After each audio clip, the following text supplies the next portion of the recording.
Hi everyone, this is another one of those highly requested videos. This is the list of books that kind of topped my favorites for the year in 2012. They weren't all published or released this year, but they were read by me this year. So these run the gamut, all kinds of subjects, definitely heavier into the mystery side of things, but hopefully there's a book here for everyone. I do want to add one caveat since I seem to get this feedback a lot during my book review videos. Like anything else that's my channel, my opinions are completely subjective. So something that I love, you might hate. Something you love, I might not find to be agreeable. But I think there might be a book on this list for everyone. So in no particular order, I'll just start with whatever's easiest to grab. The book that I referenced a lot this year, and it's a very, very old book actually, it's called The Art of Raising a Puppy, and it's by the monks of New Skeet. Seriously, monks. They raise German Shepherds. They live in, I believe it's upstate New York, and they've written many books about owning and raising dogs. But this one in particular, The Art of Raising a Puppy, it's my puppy raising Bible, and I have all kinds of bookmarks and notes and things, but it's still in print. You can get it on Kindle, you can find it at the bookstore, you can get it on Amazon. In fact, since I mentioned Amazon, I'll put links to all the books I mentioned through Amazon in the description box. And yeah, so if you have a puppy, get this book. If you're thinking of getting a puppy, get this book. And if you have an older dog, they have other books that will help you as well. This was recommended to me by my sister-in-law. This book is called Still Life. It's the first in a series of books by Louise Penny, and it's the only one I've read so far. It's set in Quebec, Montreal, sort of. This particular book takes place in a small town outside Montreal, and you're going to find that I lean heavily towards book series. I like getting to know the characters. I like a long story arc. I really get invested in the characters, and I like ones that are set in interesting places because it's like a travelogue and a mystery series. And so this one was appealing to me because I've been to Montreal, and I was only there a short time, but I found it to be fascinating and beautiful and wonderful, and I like learning a little bit more about that area. So this is Still Life. Many, many, many books by this author. I'm going to pick up a few more in the series. This series is the Chief Inspector, French, not my best language, Gamache, him. So, there you go.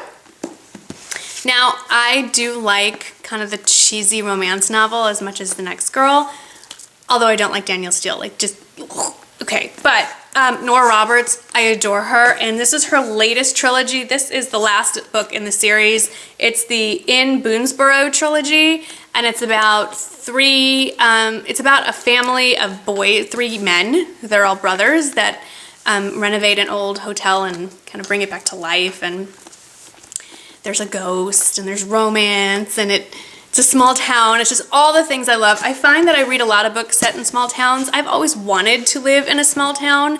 I know that deep in my heart I would hate it if I lived in a small town, just because the things that I really think would be wonderful probably in real life aren't so great. Of everyone knowing your business and not having the shopping opportunities that you have in a larger city. But I romanticized in my head how great it would be to live in a small town, and so I think that's why I read a lot of books set there.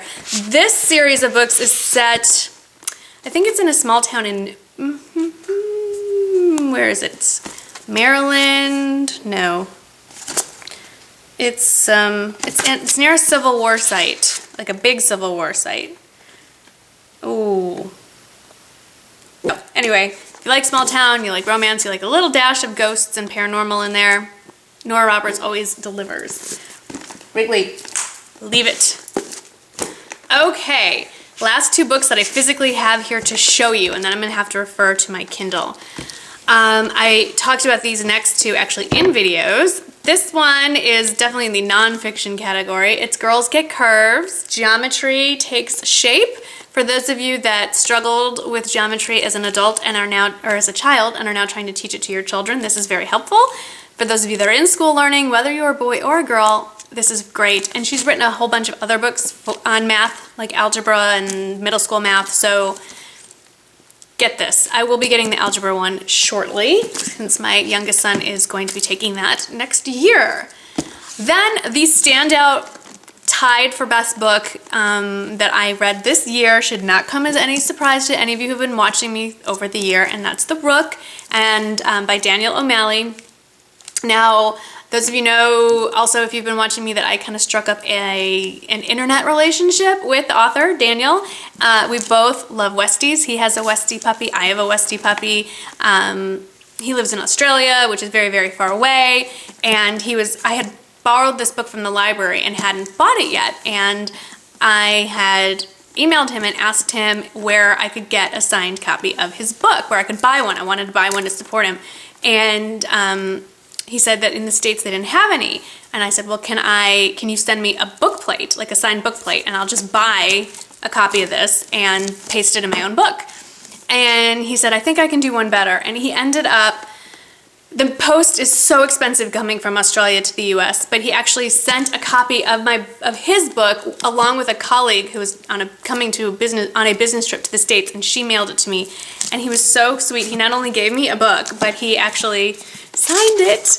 And it says, for my friend Marnie, who possesses the supernatural power of being glorious. Best wishes, Daniel O'Malley, which is just awesome. So this is the first in, I believe, a trilogy, so I'm eagerly awaiting the next installment. I will just reference below my review of this so you don't have to sit through the whole explanation. But if you're into paranormal with a wicked and mystery and wicked kind of dry humor, here's your book. Now, on to my Kindle books. I have done a majority of my reading on my Kindle, and but not really. My Kindle app on my iPad. Look, there's baby Wrigley. That's the day we took him home. Isn't he cute? Anyway, it's been very convenient to have the Kindle app that's free on my iPad because I can read in bed and not have the lights on and irritate my husband who's trying to sleep next to me. So I have my Kindle app, and I'm reading a book right now that you can't see. I don't even want to say what it is yet because I'm only on page like 6, but I've got all kinds of books here, and that's what is currently, and then I have on the cloud every book that I've pretty much ever downloaded or checked out. And what's great about this is I've bought very few books. My library has the ability to let me check out books online through my Kindle. So if I'm reading and I finish a book in the middle of the night and I need another one, I just click onto the library website and we're good to go.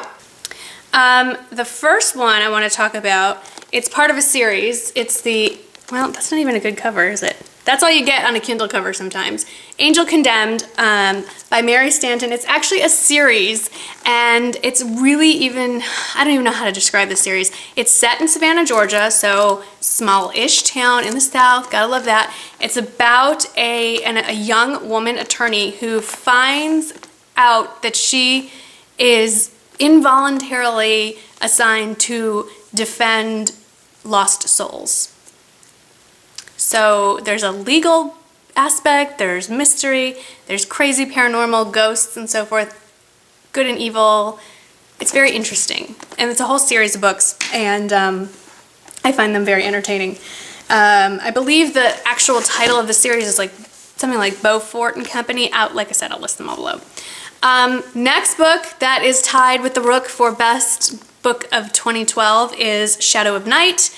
It is a sequel to Discovery of Witches. For those of you who watch me for a long time, you'll know what I'm talking about. For those who are new, Discovery of Witches was a favorite from, I believe it was last year or the year before, and this continues on from where it left off. Basically, there's time travel, ghosts, demons. Are there ghosts? There probably are no ghosts. Witches, demons, vampires, set in Oxford. It's not your typical supernatural thriller. It's more esoteric. It's a little more the intellectual side of where these beings came from and what they're doing here.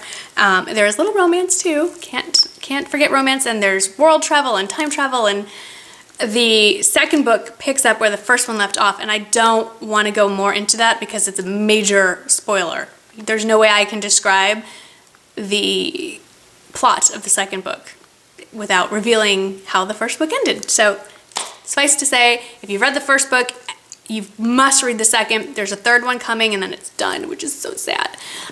If you haven't read either, please pick up Discovery of Witches. Fabulous, fabulous, fabulous book. You will not regret it. Okay, I think I've mentioned this. I know I've mentioned this author as well because he actually saw me talk about his books on YouTube and responded to me. I almost had a heart attack. It's the Gideon Oliver series by Aaron Elkins, and again, it combines two of my favorite things, murder and travel. It's a book series featuring a forensic anthropologist named Gideon Oliver who travels all over the world, either for conferences or vacation, and always finds himself in the middle of a murder and then helps solve the mystery. And like I said, these books are set all over the world. It's a very long series. His most recent one just came out a couple months ago. There's at least maybe a dozen books in the series. Very, very enjoyable, and I can't wait to read the newest one. I have downloaded it and I'm saving it for my vacation. Another series that I love, and part of the reason why I haven't been recommending books this year is because I started with the first book in this series I'm about to mention, and I've slowly been working my way, and we are talking about 20 books. It's the Mrs. Murphy Mystery Series by Rita Mae Brown. Mrs. Murphy's a cat. She can talk. Not to her owners, but to other dogs and animals and cats and things. And it is again set in a small town in Virginia, and it's the story of two cats and a dog that live together with their owner, who is the postmaster of the town, and they help solve mysteries. So, animals and mystery. You see, there's a theme. Mystery is always in the middle of it.